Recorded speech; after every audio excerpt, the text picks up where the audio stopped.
Hey guys, it's YodaJoe93, and today we got a very different type of video to get to today. Well, don't you think, Gore? Oh, how exciting! So, we're doing a video, guys. The time has come for us to discuss the best villains of 2022 and why they're the best villains. So we'll be doing a top 6 ranking list. Now, I decided to keep villains out of the list, like the likes of Shang-Chi's Mandarin, because that's more of an MCU list. I decided to take one villain from each different franchise and why they're the best at what they do. Which isn't very nice, being that they're villains. If you don't know that Wolverine quote. So, rounding up the top of the list, or the bottom of the list, you should say, is Darth Vader, which I actually have him here somewhere. Give me a second, guys. Where is the Lord of the Sith hiding now? Lord Vader, where did you go, man? He's always hiding somewhere. Alright, here we go. So we have Vader there, right? And so, when it comes to the Lord of the Sith, the performance with him in the Obi-Wan show was very good, and it served its point for where they needed to. But the biggest thing was Vader didn't do anything in the Obi-Wan show that we didn't know about previously. He just was kind of there. He had cool fights. He's always had Obi-Wan as an enemy, so we always kind of come to expect that. So that's why he's number 6 on the list, because all these other villains are either new and introduce something that's so good to their trade that you wouldn't expect, or they just have super cool arcs and you really just dig who they are. So rounding out the list next, we're going to go to number 5. Oh, how exciting! As you guys know, Thor: Love and Thunder is one of my instant favorite movies of this year. I think Gore the God Butcher was actually terrifying and amazing, and being that he is in a comedy but still has dark elements, I think he's still a very terrifying villain. So I think he definitely earns, and his sympathetic nature earns him the number 5 spot on the list. The only reason he's not higher is because not only are all the other villains better than him, but also Marvel has the trend where they introduce great villains and then they unfortunately kill them off, which is a horrible trend, because if you have these characters, it's so cool to expand and do better things with them, in my opinion. So that's our top. That's the first 2 really weaker villains done. Let's get these final 4 are the very best villains that there is at what they do, and what they do isn't very nice.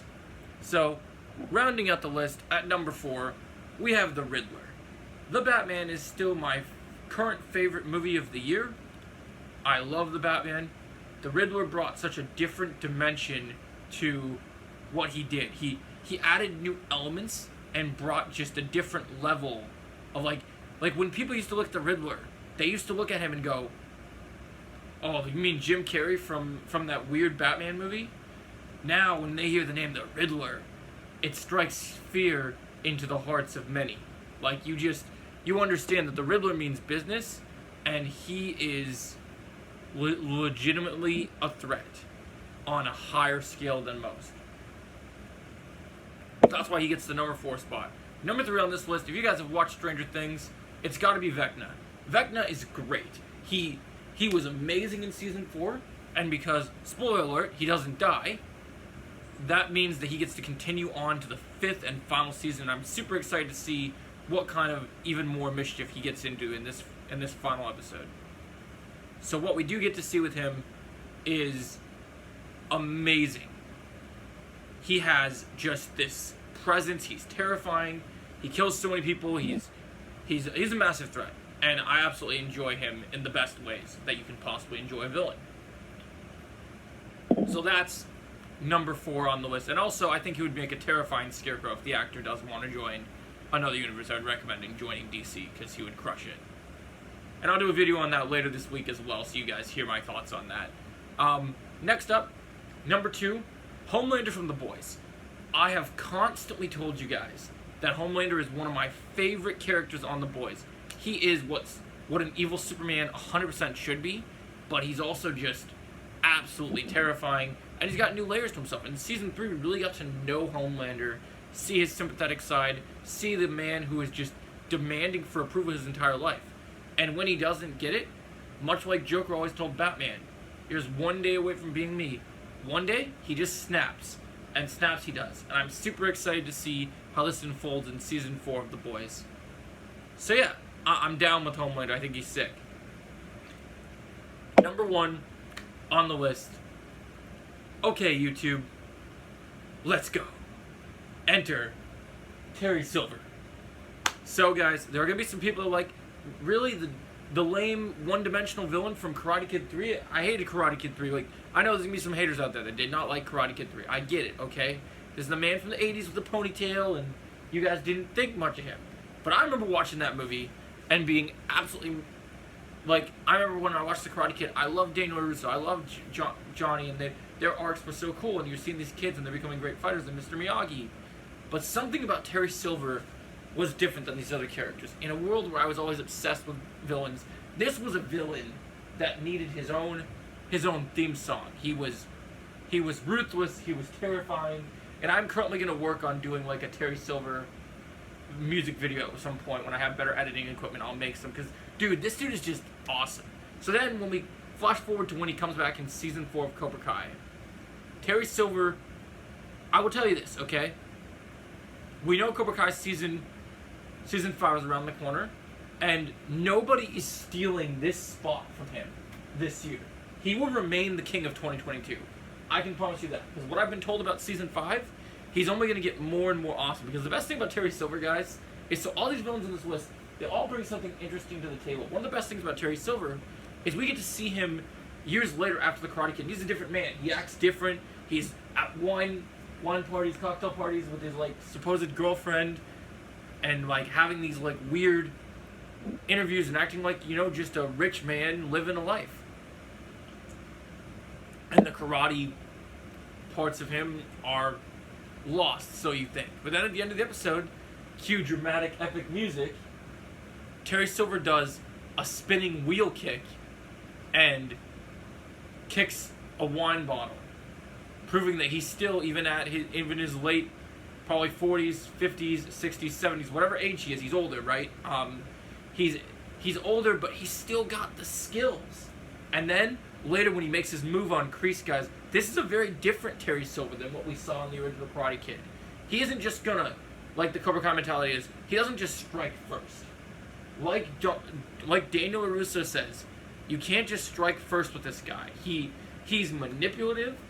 He is intelligent. He basically is the Joker with karate skills and intelligence. He takes the 3 best things of that sentence and puts them together. Like, one thing he does is, so he fights my favorite character, Johnny Lawrence, in season 4. And one of the best things ever, dude, is Johnny's punching and kicking him, and much like how we love Negan in The Walking Dead, holy shit, you are creepy as shit, sneaking up on me with that freaky ass style.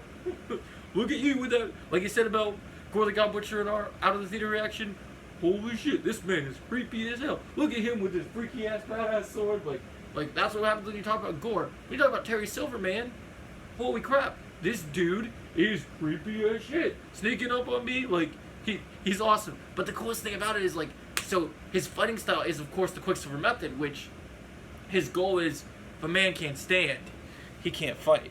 If a man can't breathe, he can't fight. If a man can't see, he can't fight. And so that's the thing. So pain truly comes. This is where the real pain begins, Danny boy. Because Terry Silver is just incredible, guys. I cannot wait to see what they do with him in season 5. And one of the best things about him, guys, is... Can you hold my phone for a second, honey? Okay, sorry, guys. We're just switching camera angles. Because I want to be able to actually physically show them what...